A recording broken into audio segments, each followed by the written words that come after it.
Now, the S that I want to talk to you about stands for serve.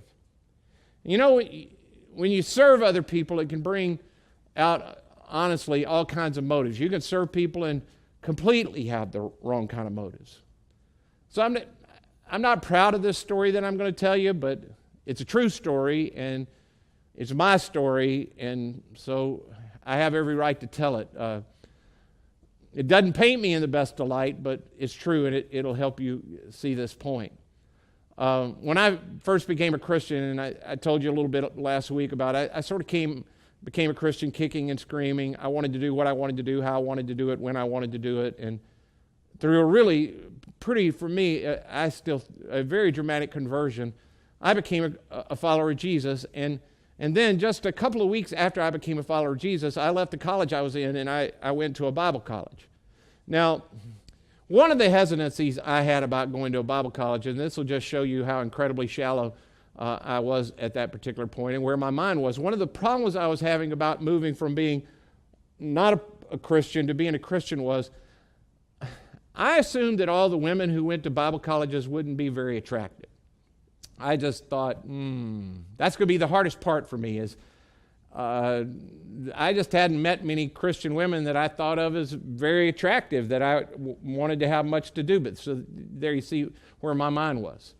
So I remember on the very first day I was at orientation for this particular Bible college, and I'm sitting in a big room with all the other incoming freshmen, and the guys up front talking, and I'm looking around the room, and I haven't really seen anything as I look around the freshman class that has alleviated this concern for me about, the females there. And I'm sitting there, and then all of a sudden, there she was on the stage, and she was gorgeous. I mean, just unbelievably attractive. And the guy who was up talking, he introduced her and said that she had something she wanted to talk to us about, and I was like rapt attention. She came up and she said her name, and she said that she had a friend who was also an incoming freshman, and that she needed some of us guys who were going to be living in the dorm with him to help her with him. Now, I hadn't even noticed up until that point that she had come on the stage pushing a guy in a wheelchair. I was looking at other things. I had not noticed the guy in the wheelchair.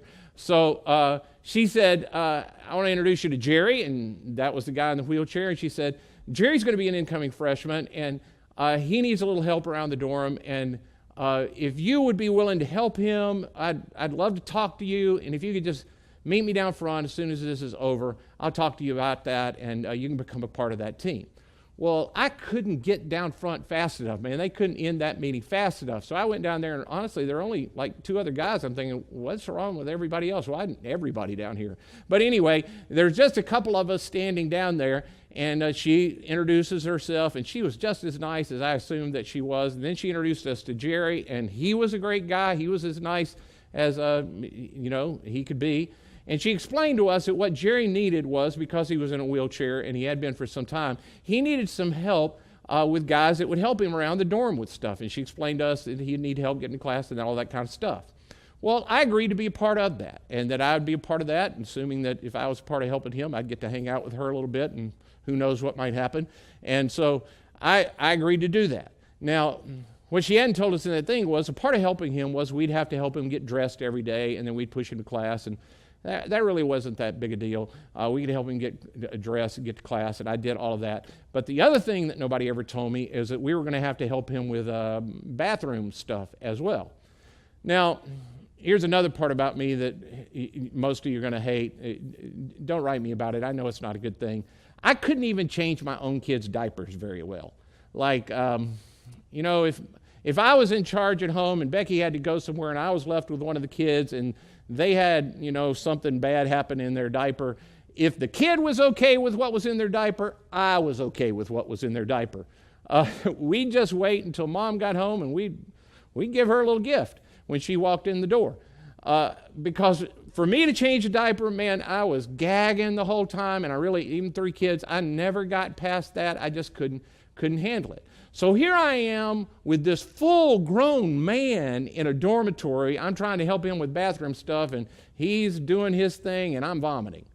Well, The other thing that became real clear to me is, one, I wasn't equipped to serve in that way, and two, I found out real quick, she didn't even go to our school.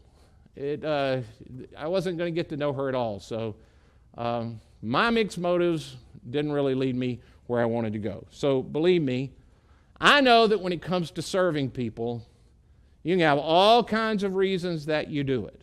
What I want to say to you as we start this whole thing about serving is we aren't serving people so that we can indebt them. That's one of the reasons people serve. I want to make them feel like they owe me something, or I'm serving to pay back a debt, or I serve to do my part in the community. I want them to know that I'm that kind of person, that I serve.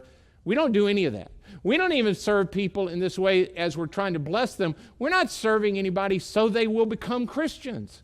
We serve them because we are Christians. We are serving because we follow Jesus, and the one we follow said about himself, I did not come to be served, but to serve. That's who he was, and that's who we follow.